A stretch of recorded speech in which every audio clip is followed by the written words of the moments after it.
Hiya, this is Mangusu, out of the suit, because this is all just talking and I want my voice muffled. So I spoke with a fellow dancer about my excitement to compete in the Eurofurence dance competition, and to my surprise, they replied that they weren't signing up. He was just so unhappy with the judge decisions in previous years that he didn't want to compete in it anymore.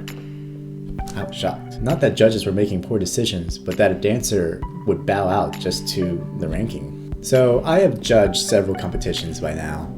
I'd also like to explain and provide experience of what it's like to judge. Judging is tough, but someone's got to do it. Everyone won't agree on the judges' calls, and in my observations and opinion, I definitely don't agree with the judges' calls. We can't announce a winner without judgment. Everyone, not just dancers, need to realize is that dance is not often simple point system kind of sport, especially furry dancing, where all styles are allowed. Judging is usually based more on the entertainment aspect of our performance art. This isn't the Olympics. Judges aren't looking for the foot to make a perfect arching motion or for your hits to meet a golden ratio angle. Like most talent shows on TV, the judge makes calls up to a certain point. But before the finals, they usually push that aside and only offer commentary, and then hand over the decision making to an audience. We as judges have to make a decision, and quick, like a really quick call on who we rank. The competition is a limited time slot, and we want to squeeze as many dancers as possible. So after the dancer has finished, we have to throw that all down and say, yeah, you're better than this one, or you weren't quite as good as that one. So what influences the judges? This next bit is a bit advisory to anyone who may become a future judge. And when I have a score sheet in front of me, I usually try to write a quick note of if a little factor like this comes across, right? These are just different factors that sway and influence a judge's decision on how they're ranking the dance performances. First, we have music. We don't like the same things. Unfortunately, or fortunately, what you dance to can affect how much the judge will be into your performance overall. If you go out there and then the audio comes up with, I'm gonna get up and start cheering you from the start because I want to dance too, that's my shit, girl, get it down. But if you were to play Drake, I'd stay still and frown and wait till it's over. But knowing that, I personally would not score lower for picking tracks not to my taste. I score based on how you made that song come to life. Then there's your fursuit. There's different ways your costume itself plays into the judges' critiques. I've seen winners who I believe ranked solely because the judges liked their fursuit so much. I've seen competitors who managed to get past prelims because their suit is just so adorable. Anything you do in it is this much cuter looking to dance. I completely disagree with this influence, as your fursuit would be an instrument that is created by someone else. Its quality and appearance should have no weight on the dancer's talent. What I do believe a judge should take into account is the suit's restrictions and how the dancer worked with that.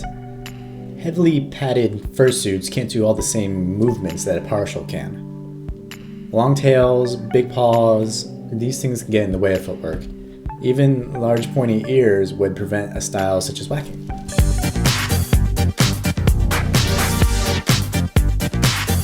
One more influencing factor is popularity and relationship to the judges. Now this one is hard to confirm, but we know it's a possible factor that affects a judge's decision. Many, if not most, judges that are picked are dancers, since we know what it's like to dance on stage in fursuit. You have a qualification to kind of be there. Dancers like to be judged by the dancers. They feel like their opinion matters the most. We all talk to each other and hang out outside of these events. Most of us are friends. That could play into how fairly we might judge each other depending on how close we are.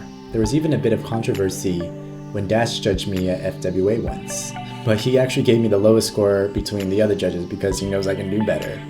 Which isn't fair, Dash! I find your shirt very appealing. We all know how well known a dancer can also ultimately go both ways. If they've done it for a long time, they honestly are more likely to be held to a higher standard just because what they come up with may not surprise the judges as much as a newer face. And then there's the factor of your turn order. Now this one I have confirmed to be a highly significant aspect of judgment, especially because the judges don't realize it. As the event carries on, the crowd and the judges get more hyped. Excitement at dance competitions tends to grow the further along things are. This means dancers who go last are far more likely to be ranked high. And as we get to the end, we are making comparisons based on our memory of who went before. With so much going on, we can very easily forget just how well an early act actually did compared to the 18th dance that just finished right before you. Statistically, the dancers that ranked first all had their acts in the final half of the competition. So all these little factors are things that can influence that judge's decision outside of your dance ability. So what can we do to not get butthurt over this? Easy, don't care so much. Just be concerned if you did well or if you need to improve.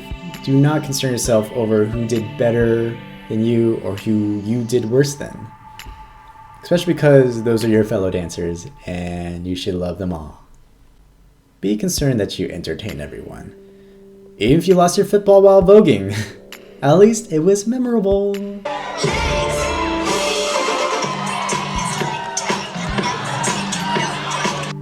Remember, this is for fun.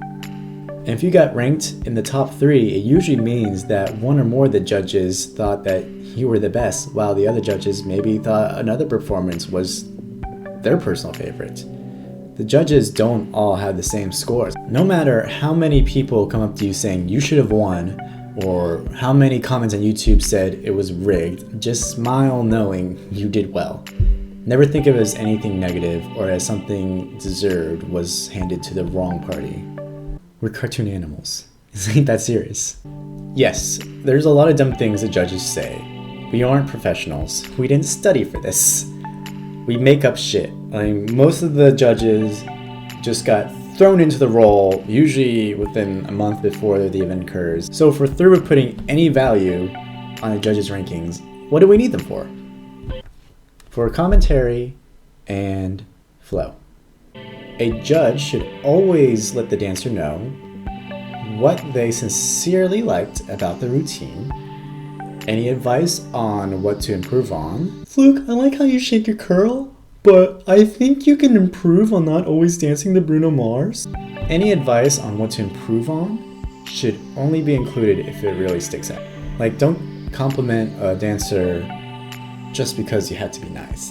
Then you may give them a false sense of praise. If it's clear the routine was off, acknowledge so they can do better next time.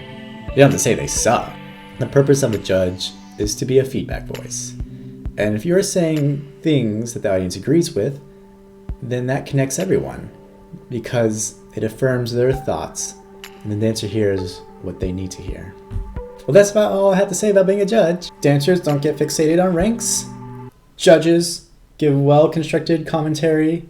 Audience, don't get so caught up on all of it. We are not professionals. Mink coats, des bijoux. Jusqu'ici le sais. On est obligé d'avoir des choses comme ça. N'importe quoi.